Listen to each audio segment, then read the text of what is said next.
All right, let's get into it. Today, we're talking about a nutrient that pretty much everyone has heard of, but maybe don't fully get just how important it is. I'm talking about vitamin D. You know, we all call it the sunshine vitamin, right? And it makes sense. You think of a sunny day, feeling healthy. But is that it?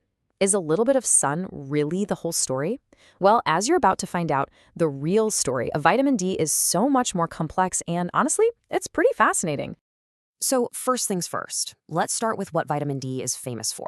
Its job as basically the master builder of our skeleton. Okay, so at its most basic level, vitamin D is what our body absolutely needs to absorb calcium. You can think of it like a key that unlocks the door.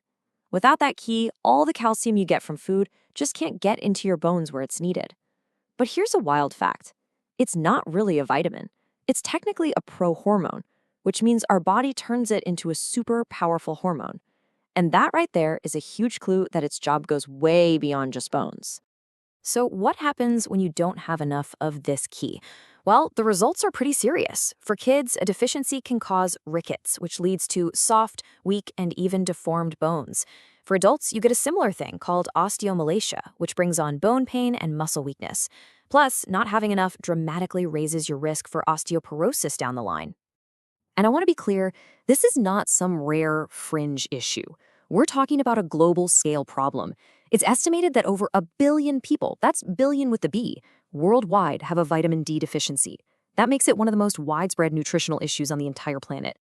But this is where the story really gets good. Because that whole classic role of building bones, it turns out that's just the tip of the iceberg. You know, one of the biggest discoveries has been finding these things called vitamin D receptors.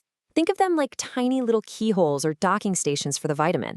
And they're not just in our bones, they're everywhere, in almost every single cell and tissue in our bodies, our immune cells, our brain, our muscles. And when you see that, you realize its job has to be way, way bigger than just managing calcium.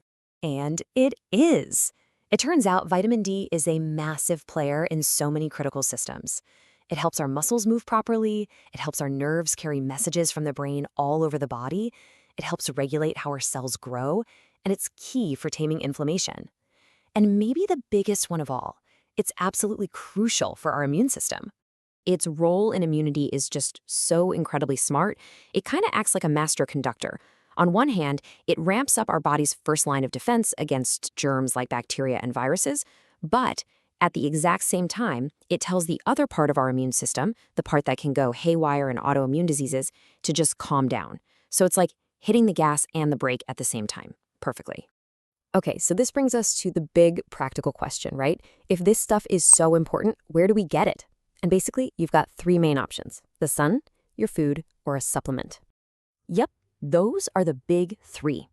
The most famous, of course, is getting out in the sun, which lets our skin actually make its own vitamin D. Then there are some foods and drinks that have it.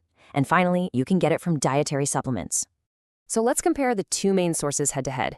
Sunlight is amazing, right? It's natural, it's efficient. If you have lighter skin, you can make a decent amount in literally just a few minutes of midday sun. But, and this is a huge but, there's the obvious skin cancer risk. And how much you make depends on everything from the time of year, where you live, your skin tone, and whether you're wearing sunscreen. Now, on the other hand, you've got supplements. They're incredibly safe and precise. In fact, many experts say they're the most reliable way to get your levels up. The only real con? The risk of taking way too much. But it's worth knowing that almost every single case of overdose is from making a mistake with supplements, not from the sun. And what about your diet? Well, the truth is, not many foods are naturally packed with vitamin D. Some of the best sources are fatty fish, like salmon. And because of that, a lot of foods we eat, like milk or cereal, are actually fortified, meaning vitamin D is added in. But for most of us, just relying on food alone probably isn't going to cut it. So if we need it, and food probably isn't enough, then how much should we be taking? Well, this is where things get really confusing. Welcome to the how much debate. And here's the bottom line, which is why so many people are confused. The experts don't all agree.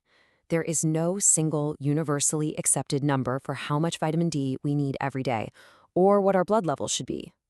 Look, the recommendations are all over the place because these different groups have totally different goals. You've got the Institute of Medicine, the IOM, saying about 600 to 800 IUs a day. Their main goal, just basic bone health. But then you have the Endocrine Society, and they're recommending a lot more, up to 2,000 IUs, because their focus is on actually treating a deficiency. And then you've got a whole bunch of researchers who argue for even more, maybe 4,000 IUs or higher, because they're looking at all those other benefits beyond bones, like for the immune system. This quote really nails the whole debate. The researchers pushing for higher amounts are basically saying, hey, the official guidelines are stuck in the past. They were designed just to prevent bone diseases, and they're completely missing the mountain of evidence for all these other huge health benefits. So really, this is all about finding that Goldilocks zone, right? You got to find the right balance, making sure you're not getting too little without accidentally going overboard and getting too much. First, let's just quickly go over the risks of having too little. So who's most at risk of being deficient? Well, some of it is pretty obvious, like if you don't get a lot of sun or you live way up north where it's dark all winter. But other things play a big role too. Having darker skin means you naturally make less vitamin D from the sun. Your age is a factor, so is obesity, and so are certain medical conditions that can mess with how you absorb it. Okay, now let's flip it around and talk about the other extreme, getting way too much, which can lead to toxicity. And the first thing you need to know is you can't get toxic levels from the sun. Your body is smart. It has a built-in off switch. Toxicity is almost always caused by taking way too many supplements. It leads to something called hypercalcemia, too much calcium in your blood. And the symptoms are not fun: nausea, weakness, confusion. It can even damage your kidneys. That's why there's a general safe upper limit for adults, which is set at 4,000 IUs a day. So from our bones to our immune system, from sunshine to supplements, it's really clear that vitamin D is this absolute powerhouse nutrient with a surprisingly complicated story.